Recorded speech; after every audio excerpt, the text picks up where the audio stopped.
اچھا جی، یہ ویڈیو ان لوگوں کے لیے ہے جو اپنے عزیز و اقارب، بہن بھائی، خالاں، پھپھو، ماموں، چاچو، کسی بھی عزیز رشتہ دار کی زمین پر جو ہے وہ ناجائز قبضہ کر کے بیٹھے ہیں۔ دیکھیے، بات یہ ہے کہ ایک مسلمان کے لیے جو اسوہ حسنہ ہے وہ حضور نبی کریم صلی اللہ علیہ وآلہ وسلم کی سیرت مبارکہ ہے۔ تو نبی کریم صلی اللہ علیہ وآلہ وسلم جو ہے ایک دن کہیں تشریف لے جا رہے تھے اور اصحاب پیغمبر بھی جو ہیں وہ ساتھ تھے۔ تو ایک صحابی نے کسی چڑیا کے انڈے یا بچے جو ہیں وہ اٹھا لیے، اور وہ چڑیا جو ہے وہ حضور صلی اللہ علیہ وآلہ وسلم کے پاس آئی اڑتی ہوئی، اور اس نے اپنی زبان حال میں اپنا قصہ جو ہے وہ بارگاہ رسول کریم صلی اللہ علیہ وآلہ وسلم میں عرض کیا۔ تو اللہ کے نبی صلی اللہ علیہ وآلہ وسلم نے پوچھا، کس نے اس چڑیا کے بچے اٹھائے یا انڈے اٹھائے؟ تو ایک صحابی نے عرض کی، یا رسول اللہ صلی اللہ علیہ وآلہ وسلم، میں نے اٹھائے ہیں۔ تو آپ نے فرمایا، واپس رکھ دو، یہ چڑیا یہی معاملہ لے کر میرے پاس آئی ہے۔ آپ دیکھیں کہ حضور نبی کریم صلی اللہ علیہ وآلہ وسلم کو ایک چڑیا کے حقوق کا فکر ہے۔ ٹھیک ہے جی، حضور نبی کریم صلی اللہ علیہ وآلہ وسلم نے فرمایا کہ ایک شخص بنی اسرائیل کا ایک شخص تھا، اس نے ایک کنویں کے کنارے ایک پیاسے کتے کو دیکھا، تو اس نے پانی نکال کر اسے پانی سے سیراب کیا، تو اللہ نے اس کی مغفرت فرما دی۔ یعنی آپ کتے کی مثال دے رہے ہیں انسانوں کو سمجھانے کے لیے کہ ایک جاندار کے کیا حقوق ہے۔ تو ہم تو اشرف المخلوقات ہیں۔ جب اللہ کے نبی نے ہجرت کرنی تھی، آپ کے قتل کا پلان بن چکا تھا، آپ نے حضرت علی کو بستر پہ سلایا، آپ مکہ شریف سے مدینہ طیبہ جب ہجرت کر کے جا رہے تھے، تو امانتیں آپ نے حضرت علی کے سپرد کی اور کہا کہ یہ سب کو لوٹا کر پھر آپ نے میرے پاس آنا ہے۔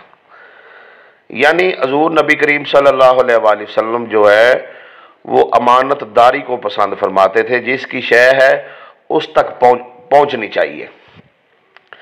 تو انسان تو اشرف المخلوقات ہے، انسان کے کیا حقوق ہوں گے؟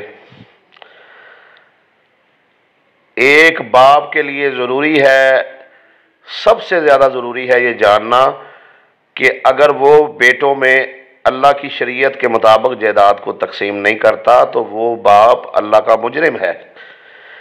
ایک ماں کے لیے سب سے زیادہ جاننا اس بات کا ضروری ہے کہ اگر وہ اللہ کے حکم کے مطابق جو ہے جائیداد کو تقسیم نہیں کرتی تو وہ اللہ کی مجرم ہے۔ کسی مرد یا عورت کے فوت ہو جانے کے بعد اس گھر میں جو بڑے ہیں، جن کے اختیار میں وہ دولت آ گئی ہے، دوسرے بہن بھائی چھوٹے ہیں، ان بڑے بہن بھائیوں کے ذمے ہے یہ دولت کو اللہ کے حکم کے مطابق تقسیم کریں۔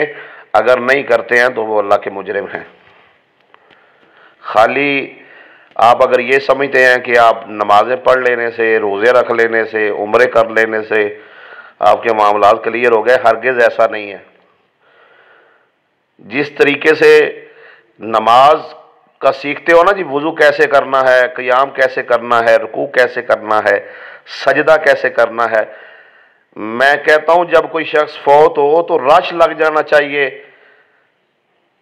جتنے لوگ روزانہ فوت ہو رہے ہیں، مسجدوں اور مدرسوں میں رش لگا ہونا چاہیے، اور لوگوں کے پاس رش لگا ہونا چاہیے جو میراث کے علم کو سمجھتے ہیں کہ بھائی ہمیں بتائیں ہم نے اس کی چیزیں تقسیم کیسے کرنی ہیں، ہمیں بتائیں اس میں اب اللہ کا حکم کیا ہے، شریعت مطہرہ اس معاملے میں کیا کہتی ہے۔ مگر افسوس ہے کہ ہم نے میراث کے علم کو چھوڑ دیا ہے۔ حضور نبی کریم صلی اللہ علیہ وآلہ وسلم نے فرمایا، میری امت میں سے پہلا علم جو اٹھایا جائے گا وہ میراث کا علم ہے۔ دیکھیں آج ہم اتنا غافل ہوئے کہ میراث کے علم کو بھول گئے۔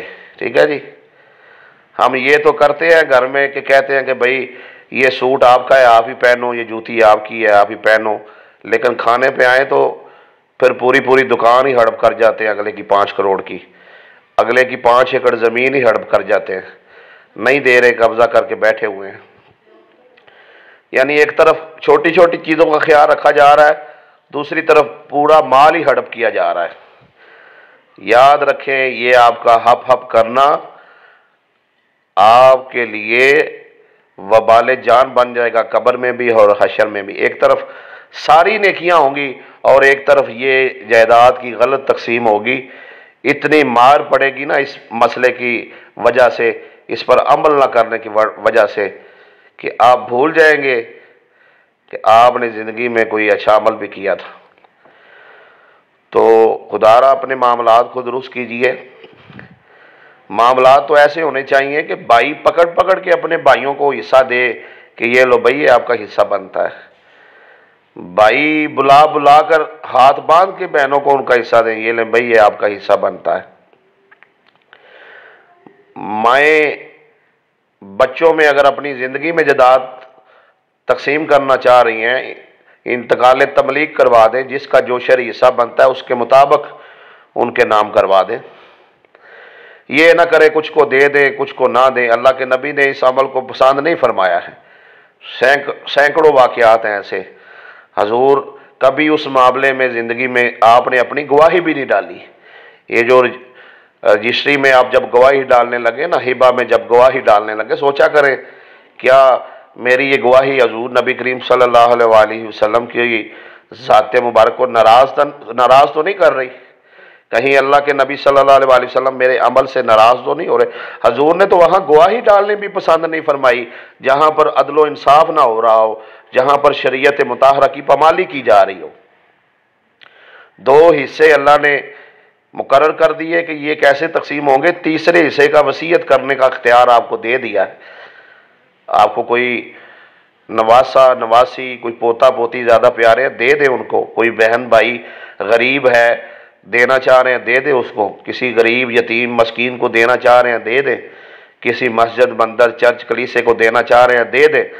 لیکن یاد رکھیں آپ میری بات، جو چیز کو تقسیم کرنے کا حکم اللہ نے دے دیا ہے اس میں مرضی بھی اللہ کی چلے گی۔ زمین کا خالق بھی اللہ، مالک بھی اللہ۔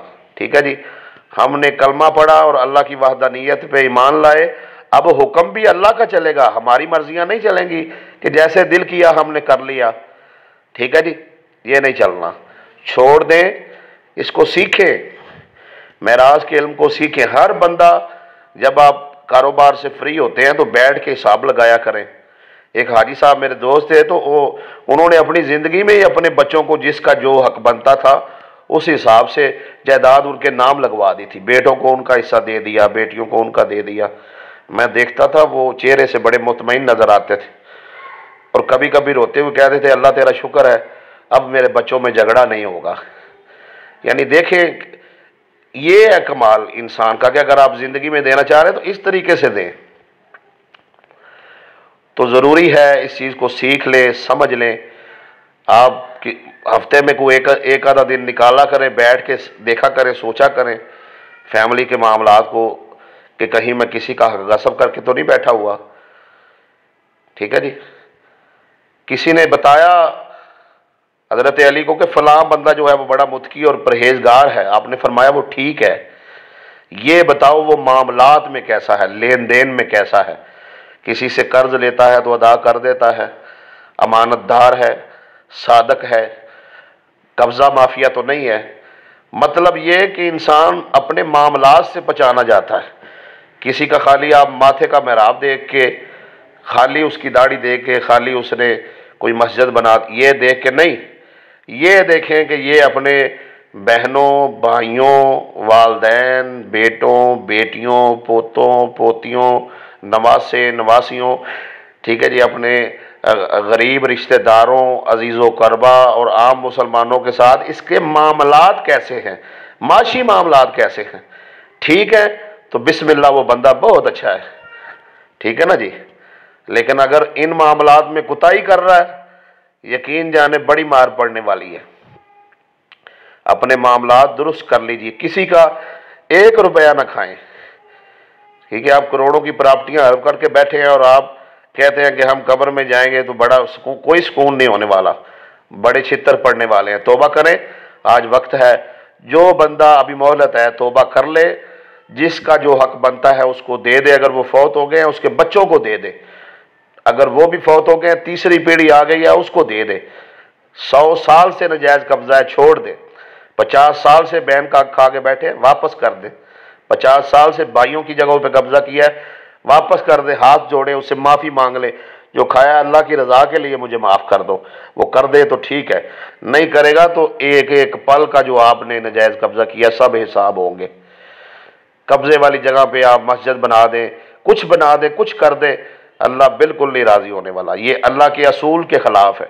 اللہ عادل ہے، ٹھیک ہے جی، اللہ انصاف فرمانے والا ہے اور انصاف فرمانے والوں کو ہی پسند کرتا ہے، تو انصاف کیجئے۔ اکثر سنتے ہیں کہ ماں نے صحیح سے جائیداد کو تقسیم نہیں کیا، وہ بجائے اپنے بچوں کو دینے کے اپنی بہن کے نام ساری لگا گئی۔ کیا کر رہی ہیں یہ، کیا کر رہی ہیں مائیں؟ خالی بیٹوں کو دے گئی ہیں، کیا کر رہی ہیں؟ خالی بیٹیوں کو دے گئی، کیا کر رہی ہیں؟ ظلم کی انتہا ہے یہ غلط تقسیم، آپ کی سارے پوری زندگی کی عبادت تباہ کر دیتی ہے۔ حضور نے فرمایا ایک بندہ 60 سال عبادت کرتا ہے نیک ہوتا ہے، مرنے سے پہلے ایک عمل ایسا کرتا ہے سارے اعمال غارت کر بیٹھتا ہے۔ کسی نے عرض کی یا رسول اللہ وہ کون سا عمل ہے؟ آپ نے فرمایا میراث کو، اپنی مال و دولت کو زندگی میں غلط تقسیم کرنا۔ ایسے ہی مرد کی مثال دی، یعنی جو مرد یا عورت جو ہے، اور یہ بھی فرمایا ایک بندے کی زندگی میں بہت کوتاہیاں ہوتی ہیں، مرنے سے پہلے 60 سال اس سے کوتاہیاں ہوئی ہوتی ہیں، مرنے سے پہلے ایک عمل ایسا اچھا کرتا ہے اللہ اس کی مغفرت فرما دیتا ہے۔